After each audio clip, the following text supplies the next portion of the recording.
Hey everyone, welcome back to a really special episode of the Slatecast because I'm not going to be saying much. I'm here as the referee between Jim Bianco from Bianco Research and our very own James Van Straten, our lead analyst at CryptoSlate. Thanks very much for joining us, guys. How's your training been? Have you had a big weight cut ahead of this fight? Just being water and on the bike. Clean. Really. Keep it clean. Touch coins if you want. And James, I think you're gonna kick off with you want to show some charts, don't you? You want to start Yeah. from that point. So let's share those. And so I'll be here to referee, make sure we keep things nice and civil. But I'm looking forward to hearing the debate. Really respect both of you guys' opinions. So let's see where we go. Just to set the scene, the ETFs are a minority share of the market or the Bitcoin market. So size, volume, inflows, outflows, relatively small. The futures volume is about 30 billion, spots about 5 billion, and ETF volume is about 1.25 billion. So I don't see the ETFs having huge amounts of weight in terms of futures and spot. Let me jump in there and Mhm. argue that all prices, this is a good debate, whether or not this matters. And Standard Charter is out with a call that, we're going to see 150,000 on Bitcoin by the end of next year and $1 million by 2030. And the whole basis of their call is the adoption of via the ETFs, that it's going to bring massive amounts of TradFi money in, and it's going to push the price higher. So either none of this matters, and we could end the conversation right now, or this does matter, and in the Standard Charter it says it does. Now, I'm going to come down on the side that it does matter because when you look at what changes price at the margin, and you see this, in TradFi trading all the time, it's marginal changes at the edges that cause the prices to go up or down. That a new dollar coming into a market can have 30 or 40 times the effect of an existing dollar in a market. So yes, these numbers are small. It's, $15 billion has come in total into the ETF space. We could debate how much of that has been shifted from on-chain to the ETF space, but this money at the margin matters quite a bit in terms of short-term trading. Now, to get to the Standard Charter argument that it's going to double the price by next year, you're going to need a lot more money to come. So I agree with that part, that this is not enough to get us to 150K on the price. You're going to need a lot more ETF flows to come in order to see some kind of a target like they've got based on the ETF flows, which is what their argument is. Fantastic. I think that's a great round one. That was very interesting. James, do you want to rebut? Do you want to move on to the next chat? No, but I agree with Jim. And you'd assume that these flows get bigger with the 13F filings and the institutional adoption. But no, I agree with Jim. The second chart is just showing the scale of the ETFs, capital inflows, and long-term holder spending that came in. You can see huge amounts of volume of coins changing hands. GBT lost more than half their Bitcoin. The market powered from 40-ish to 73,000. You can just see the second wave has not already materialized, and that's the consolidation, the chopping period that we've seen. Reno cap has 600 billion, but that was just a chart to see the huge amount of demand that came in and why we've been shopping the past 3-4 months. If I could jump in and say, this is, I think, a real important issue. This has been kind of what my concern is. And let me just say this up front. I wanted to say this up front before I started with the other chart. I am bullish on Bitcoin. I know people have decided that I'm not. I just think that what's happening with these ETFs is we're losing the focus, and we need to get the focus back in. And that focus is adoption. And why I bring that up now is my concern is, and I'll use CryptoQuant as an example. So when they did it at the peak, around $16 billion had come into the ETFs, but they estimated that 13 billion of that was basically on-chain money that transferred to the ETF. And if that's indeed the case, and I fear that that is the case, then we're not seeing really adoption. We're seeing a shift back to TradFi. Look, I'm a TradFi guy, and I've been in this space, and I've been, bullish on this space since 2017. And the reason that I have been it is because as a TradFi guy for over 30 years, I think the financial system needs a disruption.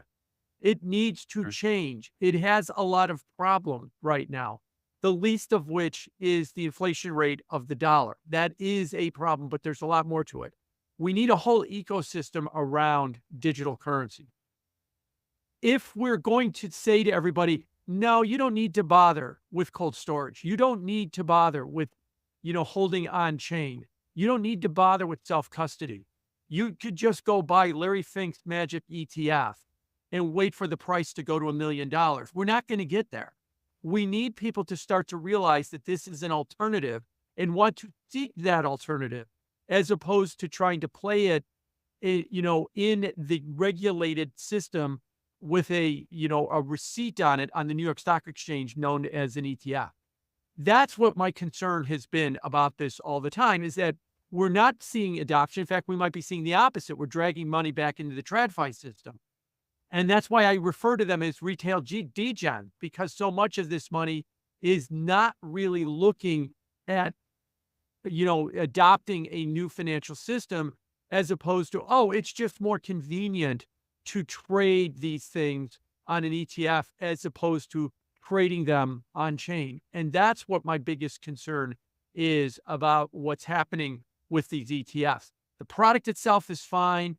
I hope that it does lead to TradFi adoption over time. I think it will, but I do think that runway is going to be a lot longer than people have thought. Like I've argued, like maybe the next halving is when you could really start to see the chain hit the sprocket with TradFi adoption, maybe 4 years from now. But in the interim, if all it's going to do is it's just going to take a bunch of retail degens and say, oh, I don't need to do this on chain anymore. I could do this in my Robinhood account. We're not really getting there. We're actually getting worse because we're getting people to get away from this new system in order to play it in the existing system. I'd love to jump in there because I did have one question that I wanted to ask, because I actually agree with you, Jim, and I'm definitely giving that round to Jim on that basis. I wrote an article the other day around the topic around futures, for instance, and I was thinking, like, are we not seeing a similar thing with we look at the basis trade that's going on with the ETFs, look at the amount of money that's going into futures and options, especially say with CME and with Binance, that's all off-chain money for Bitcoin. Isn't this a similar sort of concern? It's not on-chain. We're not using the new system. Exactly. I do think that is the problem with what's been happening. In other words, let me be clear. It's not a problem that we need to ban these products or we need to, change these products in any way. It's a problem in that Bitcoin, the digital space, is unique. It's trying to disrupt the traditional space. But what's happening is, if all this hedge fund adoption and stuff is really just they want to play the basis trade on the Chicago Mercantile Exchange, as opposed to at least playing it on chain and then trying to profit on the arbitrage there, we're not getting them to, this is a new system that we should be looking at in terms of bringing real world assets onto this system and trying to say that this is going to be the replacement for what we've done before, because it's decentralized and because it's permissionless. But yet no one seems to be interested in that. They want to play in the TradFi space and they want to play in the arbitrage space, which is what the basis trade is. And they just they want number go up. But we're in a chicken egg situation. Number can't go up unless we get people on chain. But if we're dragging them off chain, or they won't go on chain because they think, oh, this is good enough, I'll just play, the ETF versus the basis, or I'll play the futures versus a spot maybe or something. And that's at least half on chain. We're not getting all the way there. We're not really adopting a new system. And that's what I want to see, is an adoption of a new system. Why I've been so critical is it's going the other way. It's dragging money back into the TradFi system. Yeah, my basis was based on a guest of the podcast, Margot Paez, who has a really fascinating concept around Bitcoin is directly correlated with natural resources, like 1-to-1 almost, where a traditional system, we can double spend as much as we want to create value far beyond the resources we have on this planet. Bitcoin doesn't allow for that, but things like futures do. it allows to create double spending basically, which you can't do on chain. Right. And I think that's a valid argument. I haven't heard that one. It's a pretty good one. And the other one that I would also bring up too is this is another one I've had a Twitter fight with going back a couple of months ago. Bitcoin itself, the supply of Bitcoin is decentralized in proof of work, and it can't be manipulated in any way. But if you're going to own it on the TradFi system, the ownership of Bitcoin is centralized. If you own it in an ETF, or if you own it in a regulated brokerage account, or you're playing futures against it, now you're opening it up to the regulators of the world to put restrictions and to put permissions on it and to say what you can and can't do it. Or in the worst case scenario, they could do a 1934 and they could ban it like they did with gold in 1934. And you could say, well, Bitcoin will still exist. Yes, but your assets in the ETF go to zero. You go to zero because you owned it in a centralized account. They're not going to ban it. But look, they don't even allow for create and redeem in the ETF. Create and redeem means in all ETFs, just to back up, in all ETFs, create and redeem means I could create new shares, redeem new shares, meaning I could take my shares of the S&P 500 SPY ETF, and I could go to the ETF provider and say, give me the 500 underlying shares. Or if I own GLD, I could go to them and say, give me the underlying gold. You specifically have been banned from doing that with the Bitcoin ETF. You cannot go to BlackRock and say, give me the coin. That would be a redeem. They've banned that. So if you own it in a centralized way, these ETFs, and the government decides that they want to do a 1934 and ban it, you go to zero, is what happened. Now, Bitcoin might still exist on chain with a price, but your centralized ownership of it winds up going to zero. Again, we need to get away from this if we want to see a new, truly financial system. And I'm repeating myself, we're going the other way. Yeah, Executive Order 6102. I think people may have to learn the hard way. Obviously, I would never advocate for centralized ownership through the ETFs. But again, that's not Bitcoin's fault. So I think if we are in a position of an Executive Order 6102, I think there's going to be worse situations, and Bitcoin as the asset will probably reflect in price what it needs to do, and people will block the asset. So I think as a worst case scenario, I don't see that happening in the US. I think it does. I think then people will block the asset. Right. And, the other thing that it might have done too, is it might have opened, insight for the devs of the world. Why is it if we accept the premise that, money is coming on chain back into the TradFi system, why is that? And everybody will tell you why that is. It's easier. Taxes are simpler. It's seamless to trade in the TradFi system because it's a centralized system. That's why it all is. Well, then what that tells me from the devs of the world is, no, we don't need the 431st L2, on the Ethereum network, or we don't need to start creating more L2s on the Bitcoin chain. What we need is for the self-custody crowd to basically fix that problem, to make it easier. Eric Balchunas, tweeted out right when the Bitcoin ETF started that his little argument was, people have shit to do and they don't have time to learn a 12-word seed phrase. The ETF fixes that. Well, if he's right about that, that's the end of it. Because if we don't learn the 12-phrase seed word, or we don't fix that problem to make it as seamless to own it on chain as it is in TradFi, we're not going to make that leap. And that's what we need to be looking at, is for the devs of the world saying, that's where we got to really solve this problem, is we got to get this digital system to the point where people say, well, I own them on chain, or I can own them in the ETF. It's 6 of one, half a dozen of the other. It doesn't really matter. That would be a win. But right now, everybody's saying it's easier in the ETF. It's easier in my Robinhood account. And that's why the money's going that way. Yeah, my argument for that kind of user experience part of crypto is around everyone has their own different desires around self-sovereignty. Some people have cash under the mattress. Some people have it in the bank.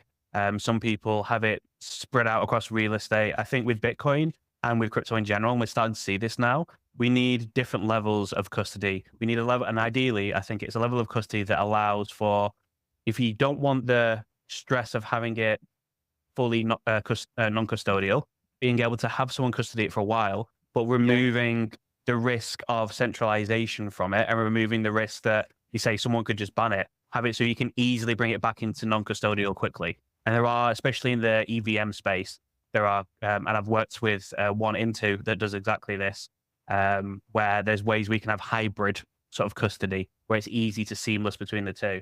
Because ultimately, there's always going to be Bitcoiners and like hardcore libertarians that want full ownership and control of everything. But that's not everyone. And I don't think that's ever going to be everyone. But we need to give everyone the opportunity, good shit hit the fan, that you can go to that when you realize you need it. Yeah, agree. And the UI, UX comes and that will improve. Got multi-sig. It's just, I think it comes with experience and education. Just will take time. But carrying on with the charts. No, I just to add to that, I will say this.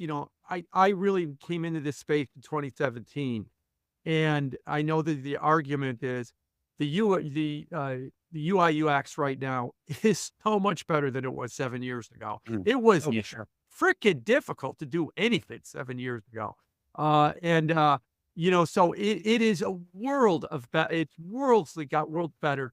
But what the ETF is kind of telling us is, for normies, it's not all the way there yet. It needs to continue to evolve. And this is the movement from on-chain back to the ETF is really screaming at the devs, you got more work to do. I think they know that, and they got to keep working at it. So your main point really is trying to make sure people realize that the ETF shouldn't be the end game. Yeah, exactly. I would like the ETF to be a gateway. I would like for that to be what everybody said it was going to be. People are going to go, they're going to buy the ETF. They're going to see that, they're going to use that as a motivation to say, I want to learn more about this digital system. And then they're going to make the leap and put their money on chain, or they're going to start to dabble with that or start to understand it. And then maybe they understand what some of the developers are working on. But I don't see it being that way. I think that they're basically done. Any money that's gone to the ETF says, that's it, I'm done. Standard Charter says $1 million. I'm just waiting for the $1 million. I'm not going to look to move to that next step. Okay, James, do you want to move to this chart, or is there one further on you want? Yeah, we can go to the next one. This one is obviously just showing the correction cycle is just extremely bland compared to previous cycles. So 20%. So this is gold. Sorry, that was that chart. And now this chart, go back. Yeah, this was just showing IBIT's obviously performed against the gold standard GLD ETF. It took GLD 4 years to get the same returns. IBIT got in about 3, 4, 5 months. So again, you're saying that's retail degens, just pure price performance, exceptional return. So, and I've got some stats later on in the slides being why I think IBIT was so much better than GLD. But the next slide, Liam, sorry to put you out on this one, Jim. But on January 23rd, you tweeted about the swap Bitcoin ETFs having a 20% correction.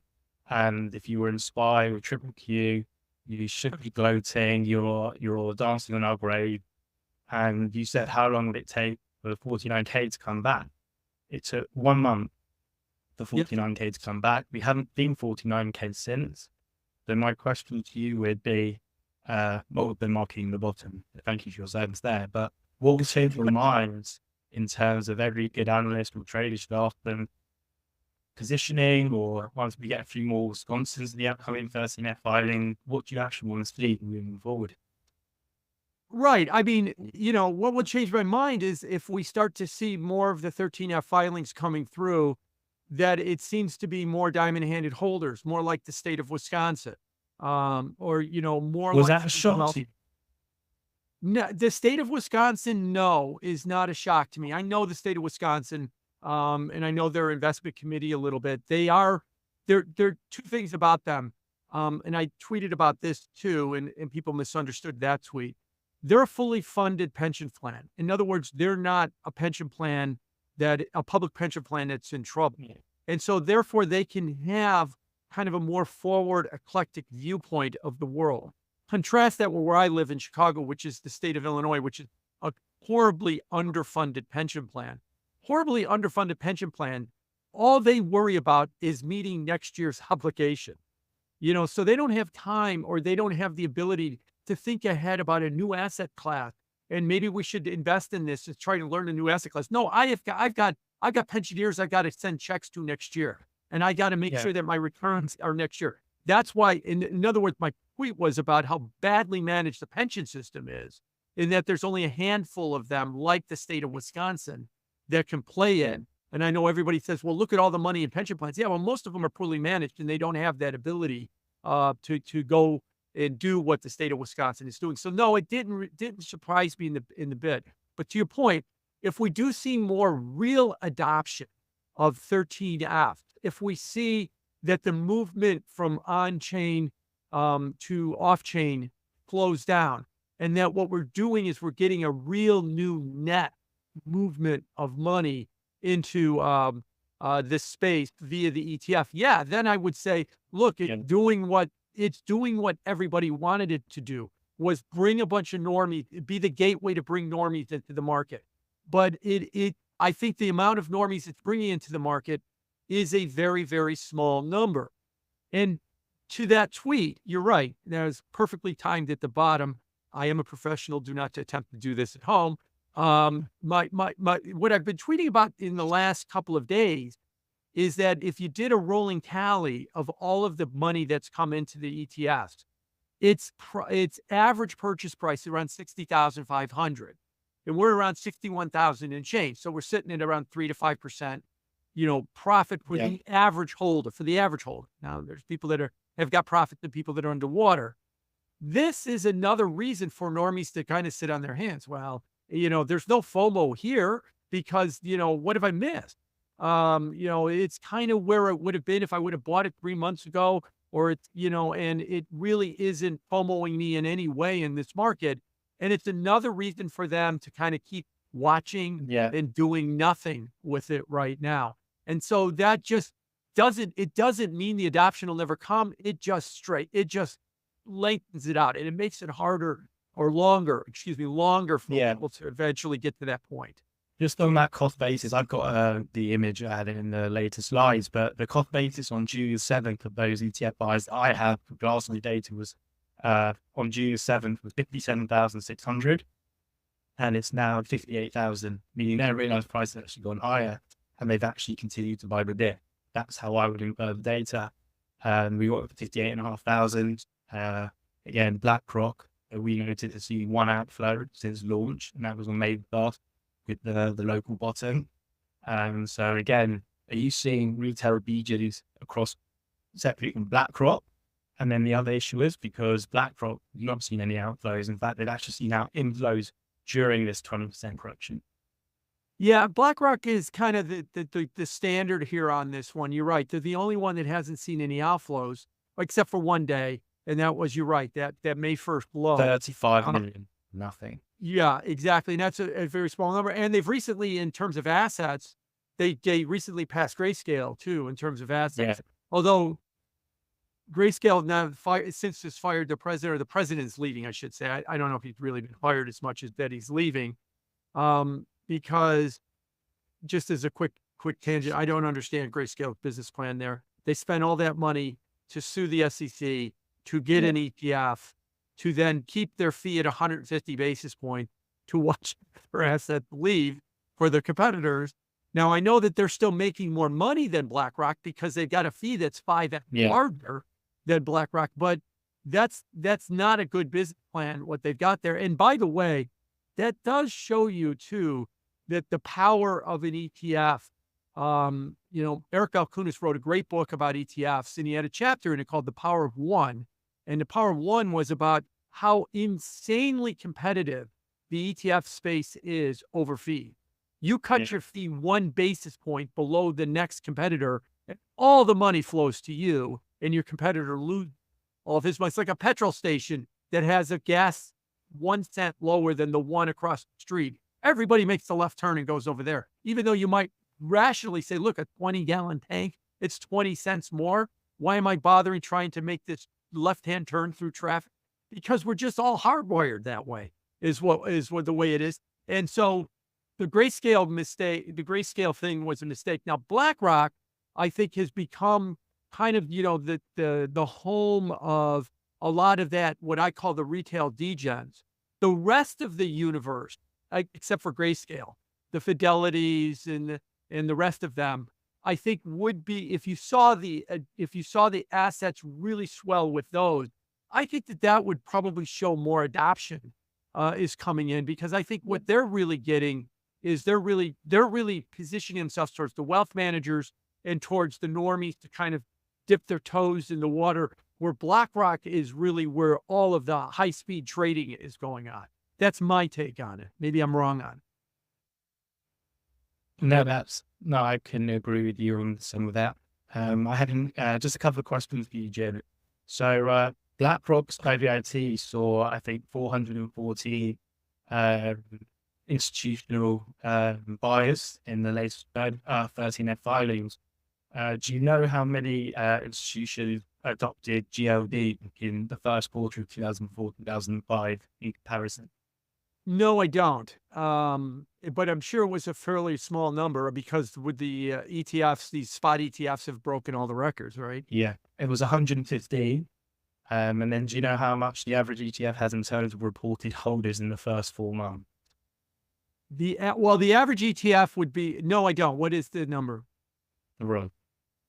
Right. So, And I was going to say the average ETF, because there's several thousand of them, my little fixed income ETF has 4, so because we're in that space as well, but in that space of trying to get long-term holders, and we're using the ETF as a facility to buy into our fund. And so a lot of them I'm not surprised by that, because there's a lot of little ones like that. But if you look at, some of the other ETFs in this space, let's take HYG. HYG is the BlackRock iShares High Yield Fund. It's another interesting one, because it's offering a gateway into a market that's very difficult to buy, high yield bond. High yield bonds have an attractiveness because of the yield on those bonds. Something like 48% of that fund is now owned by wealth managers. Now, I know that fund's been around for 15 years, whereas it's around 4% with IBIT. Now, it's early days with IBIT. That number hopefully will continue to go up over time. But to get that number to really big numbers, like that 48% with high yield, is going to take a while. And if you don't have a FOMO among normies, and that's what I'm worried about with the average cost, is it's not FOMOing the normies. Look, normies are FOMOing in the NVIDIA, is what they're FOMOing into right now. They're not really interested in anything else. They're FOMOing into anything with the letters A and I associated with it right now. That's usually what wealth managers sitting around the country club talking with their customers about, is whether or not we should be even more into AI, as opposed to whether we should be into a digital alternative. That, I think, will come over time, as long as the on-chain adoption continues. So just touch on the Bernstein report quickly, just on the basis trade. I just want to know if you agree that they're obviously talking about the catch and carry trade, and the last sentence is the next step of the basis trade is evaluating long positions. So would you agree with that? That's to provide the liquidity into the ETF and then to move forward on the next stage. The thing I would argue about that is that there is a very limited, when it comes to the ETFs, I know a lot of people looked at that basis trade being ETF versus future. Let me go back to something I said earlier, that there's no create and redeem. If I'm a hedge fund and I go long ETFs and I go short the futures, I don't have a way to get those coins to deliver into the future. I have to rely on the AP, the associated person, to basically, that's the market maker for the ETF. Yeah. It's basically arbitrage that in. If you had create and redeem, I think you'd have a bigger arbitrage going on, a much bigger arbitrage between futures and ETF. So there's kind of a disconnect. You're owning an instrument that you can't deliver into the futures. So you're hoping that somebody else is going to keep those prices in line. And so that doesn't mean that it doesn't work. It's just, it puts an extra impediment on it. Not as clean. It's not as clean as it is, say, because there are basis trades in high yield. There are basis trades in the gold ETFs. There are basis trade in SPY. That's a huge business, the basis trade. In fact, the basis trade in SPY, the basis trade itself was one of the catalysts for the 1987 stock market crash. Because you could deliver into those futures, you had a much bigger basis trade going on. But because you can't deliver into these futures, I think that basis trade is really limited right now. And that, so I don't know how much that could maybe spur more long buying of these ETFs. Okay. No, that's interesting. And then just a couple of charts that I can flip through, just IBIT with the fastest ETF to $20 billion in assets. And the chart that Liam has here kind of counteracts your point in terms of IBIT, average trade size, has actually gone up. So year to date, you see the orange against JEPI, the JP Morgan ETF. And the number of trades has actually gone down to show this is actually going from retail minnows to bigger institutional players buying in size. Would you agree with that? Yeah, to some extent. Though I look at it a little bit differently. I take the total number of trades divided by the dollar value that's traded during the day, and that I get around $15,000 is the average size of a spot Bitcoin ETF trade.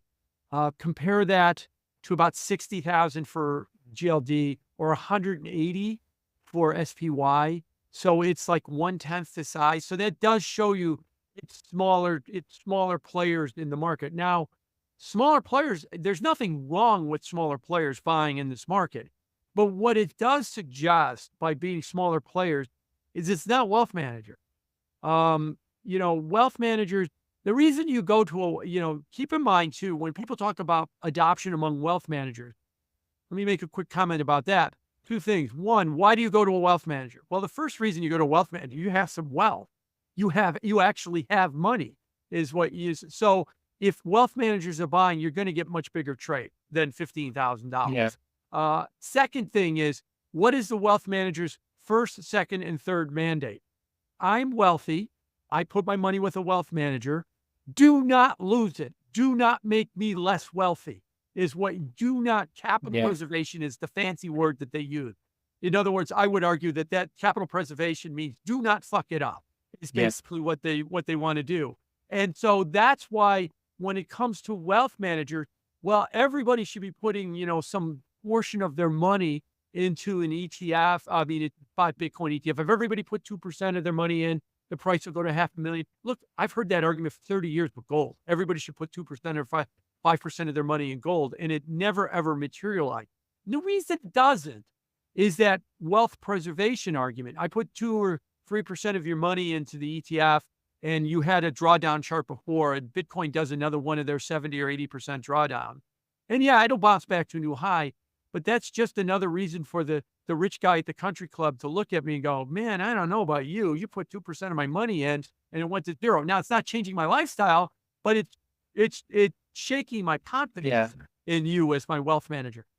What I'm trying to argue is you got to put your mind, you got to think about how a wealth manager thinks. He's given some rich guy's money and his job is to not lose it. So, you're saying, so, and I had a quote from a sell-side institutional trader who messaged me on a large New York City desk, kind of reiterating your point. He goes, I can say that institutions are just prone to panic dumping, losing positions as retail, maybe even more so due to risk managers and committees constantly watching everything and patting people on the shoulder to cut risk in bad market conditions. In the past, I personally handled lots of institutional panic selling of large equity positions while retail just sat there and bought more. Oh, I agree. I agree that they can panic just as much. And let me go back earlier. Remember I was talking about the poorly managed pension funds. The state of Wisconsin is one of the better managed pension funds, and it's fully funded, and they could buy $100 million of Bitcoin. And if the price goes down 50%, no confidence is shaken with the state of Wisconsin. The state of Illinois, which is one of the worst pension funds, constantly prone to panic, because if they bought, just to use a different example, if they put 4% of their pension plan in NVIDIA, and NVIDIA corrected 30%, it's all over the page, it's all over the newspapers. This pension plan has screwed up again, and they've lost money. And you, pensioner, might be at risk of not getting paid next year because they just took another loss. And everybody panics because they know that this pension plan has been poorly managed. So they will panic worse than any retail degen. They do that all the time because they're worried about their job. Because if they do something like that, it goes down, and then they get those bad headlines, they're worried that they're going to get replaced.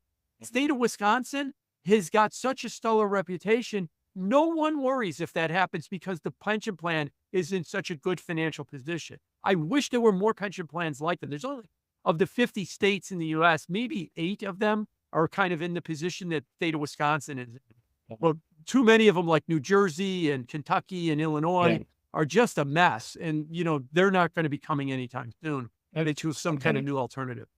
That's interesting. Then we can look at for 7 more. My last point on the retail degens, not I take offense to it at all, but I think it kind of resonates with me. So I put here, my first ever buy was at the Pico top of 117. Couldn't have bought it higher. And then Liam, you go to the next slide. And I think that your thought process on retail being dumb money, I think it kind of has to change now. So the green bars are shrimp and crabs, anyone that holds less than 10 Bitcoin. But shrimps hold less than 1, crabs hold less than 10, or 1 to 10. So I've collected them together. And in the first bit, the 2017 bull run, like an idiot, we're all buying the top, 250,000 Bitcoin over a 30-day period, hundreds of thousands. But as the cycles and as time moves on, again, we can see they're actually accumulating the dips, not buying into these rallies. But the best examples are in the 2021 bull run, they're actually selling down into profits because they bought in the end of 2020. And most prominently is the lunar collapse in June 2022. So that huge green spike there. And most notably the FTX collapse, huge accumulation right at the bottom of the cycles.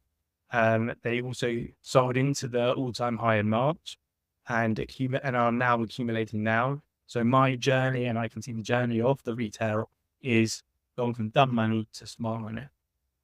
So I'll agree with you there that when I refer to them as retail degens, that it can be viewed as a pejorative, and I sort of kind of meant it as that, but not all the way. Really, what I meant it to really be more, and I did tweet about this in the last week or so, that they tend to be more momentum driven. They tend to, chase trends and panic out of markets at bottoms. And in the case of the ETF buyer, the person that's moved their money into a TradFi account, and we see this with ETFs all over the lot, whether you're talking about high yield, the S&P, QQQ, any of these, or any of the thousands of others that are more. Remember, ETFs can be broken into kind of two broad categories, at least I do. The trading ETFs, like an SPY, like an IBIT. And then there's like the investing type of ETFs. I would think JNK, the junk bond yield, is one. GLD, I'd actually put in the investing category. JEPI, JEPI is more of you buy it. It's an investing tool. It's not a trading tool. My little fund is an investing tool. It's not a trading tool as well. So what I meant by that, by calling retail degens, is they chase momentum. When the momentum's going, you get FOMO, and when the market turns down, you get panic. That is a hallmark of a lot of the trading that you see in ETFs in the trading vehicle. So that's more I was thinking about. I get it that, calling them degens is kind of viewed as a pejorative and a slap on them. And maybe I shouldn't have done that. And I'll reconsider that. But I was thinking more about them being more momentum players than I want to jump money. I'm going to jump in as the referee here because I think it's really a salient point here, which is, James, your data here is all on-chain data, isn't it? So this is Bitcoin moving on-chain. And Jim, you're very much talking about retail degens buying the ETFs. So I guess the question is, does it actually surprise you that the retail buyers on-chain are smart money, which is what James is saying? Because looking at this, it's hard to argue. They're buying, they bought the top in 2017, but now they're buying all the dips and selling the tops. I agree because anybody who's on chain has made that effort to figure out how to get on chain. They've actually probably started at a Coinbase or a Kraken or a Binance, and they've actually moved to the next level and it's gone on chain. And so they've got a completely different worldview of this thing. They've invested the time and effort to learn that. Whereas the ETF player, look, it's just 4 different letters than the other letters that I've been buying in my ETF, in my brokerage account for ETFs, that they don't necessarily think about it in terms of that. And they tend to be a lot more technically oriented, the ETF buyers, because they're just, the ETF buyers are scanning the world for whatever 4-letter ETF is moving up and buy that, or moving down and sell that. And they sometimes don't even get all hung up on what it actually does. I mean, I've met a number of them that run these screens and do that. And they buy it because the charts say it broke out. Well, what is it? I don't know. It's these 4 letters, and it broke out and it has enough volume that I bought it. And so it's a very different mindset. I think the TradFi world is from the on-chain world. So you're right. If you're showing some on-chain chart, they might not transfer to the ETF buyer. That's a different mindset. Brilliant. James, do you want to some more points I think we need to wrap up about here, but it's just I think Bitcoin's that first asset can go to 8 billion people around the world. Don't need the ETF.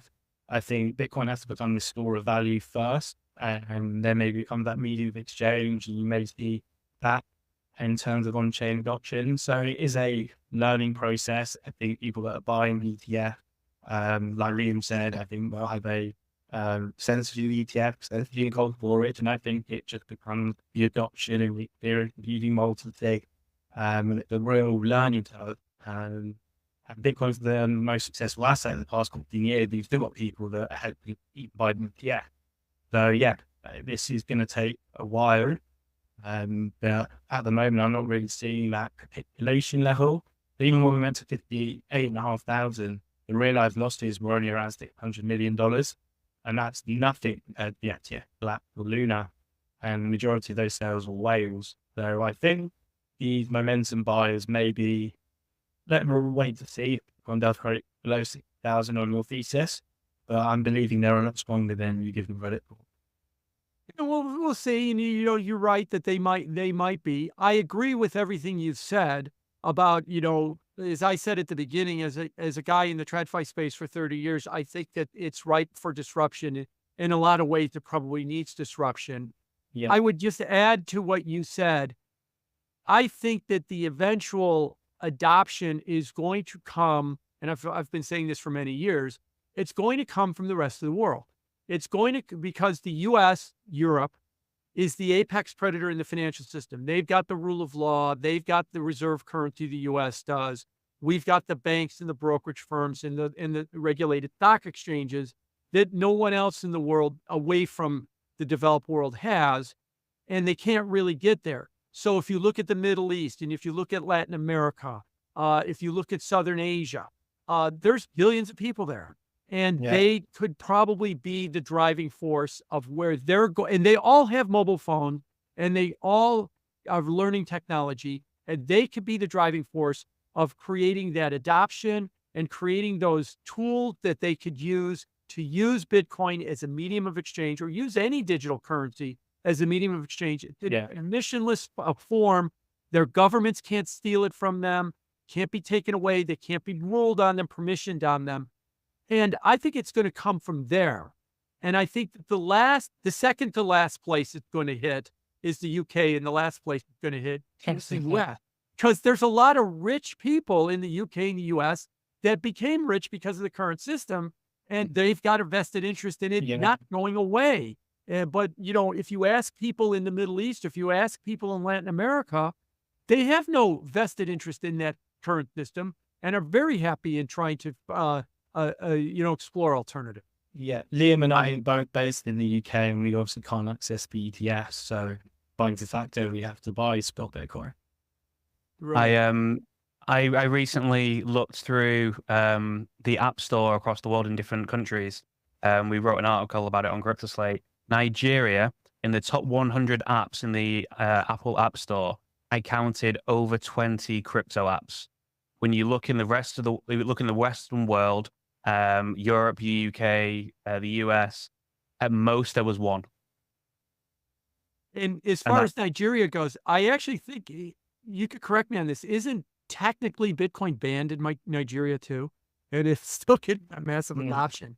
Yeah, there's a lot of regulatory issues. I mean, and that's the thing. It's disrupting the system there. That's what this whole debate is with Binance there, is because people were trading their currency on Binance and the government weren't happy about it because they didn't have the centralized control anymore of how the currency was traded.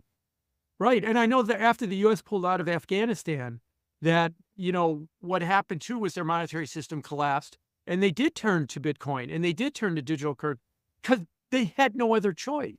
And eventually when you get a big enough, when you get 1 billion people using this in the developed world, it's going to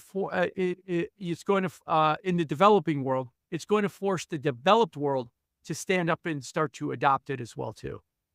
Yeah, I mean, James and I, I just spoke with Paolo Arduino from Tether last week, the week before, and that was his exact point, is that for him, he actually said he doesn't care about the US as a market because his customers are the last mile. They're the people that are the unbanked around the world. They're the ones that need Tether, and that's where they're focusing their power on. And they're the biggest stablecoin in the world. Yeah, I went through I went on a business trip in Hong Kong, and when I went through the airport, they did actually. This was before COVID. They did actually quote at the money changers, the currency exchanges, Tether too. You could actually exchange in Tether. That's what I saw when I was in Philippines, Indonesia, beginning of the year. Huge crypto adoption. So when are we going to see that? When are we going to see that at Heathrow or Kennedy? It's been a while. It's like, and you saying that, and I agree. Right. Like, it's not really a tool. Jim, my last question with you quickly is just the institutional adoption, not through the ETFs, but just as Bitcoin as a treasury asset. We've used them as scientific, obviously MicroStrategy, MetaPlanet, DeFi technologies, like that, and supposedly Dell, who knows, but this trend is occurring. And do you have any thoughts on that and how it differs from the ETF? Yeah, no, that's a good trend, and I think I would like to really see that trend going before. I actually think that, and I've argued this, and I know a lot of other people have argued this for many years, that the tectonic shift in that kind of adoption would ever be if an Amazon would start accepting some kind of crypto as payment. They haven't quite gone, that step. They kind of walked up to that edge a couple of times. Now, my conspiracy theory is I think that they've gone there and they've getting ready. And I think that the Treasury has kind of whispered in their ears, hey, Jeff, you don't really want to do that. We don't really want to have to make you prevent you from doing it because we'll make your life miserable. And that's why I don't think they've gone that step yet. We spoke to DeFi Technologies this week, and they were saying, obviously, the inflation problem with that is that we all know that we're all on board for Bitcoin as a treasury asset. They just need to be in a very good financial position to execute it. So I think probably a lot more companies already understand the gold paper, go for the Bitcoin paper, probably just waiting for their moment to strike. And maybe it takes one or two more companies, and then just see this continuation. And maybe it starts with this round of 13 filings. But institutions move slowly. That's true. I like the reserve aspect as well, because that means like companies can hold Bitcoin themselves that way as well, and that does drive more adoption rather than it being just the ETFs. Anyway, I'm going to call the fight here, and I'm going to call it a draw because I think you've both both given ground. I feel like everyone's actually better friends than when we started. Not that anyone had this animosity, but I think it's been a really lively debate, a really interesting Obviously, James, I speak to you all the time, so I do value your opinion. But Jim, it's been other Jim. It's been an absolute pleasure talking to you, and I'd love to talk to you again in the future because I really No, I do really resonate with you. appreciate it. Yeah, no, I enjoyed it. Thanks for having me on to talk about it, guys. No, I really appreciate your knowledge. Thank you, Jim. Thank you for your time. Okay, take Okay, care. everyone. Until next time, this bout is declared a draw.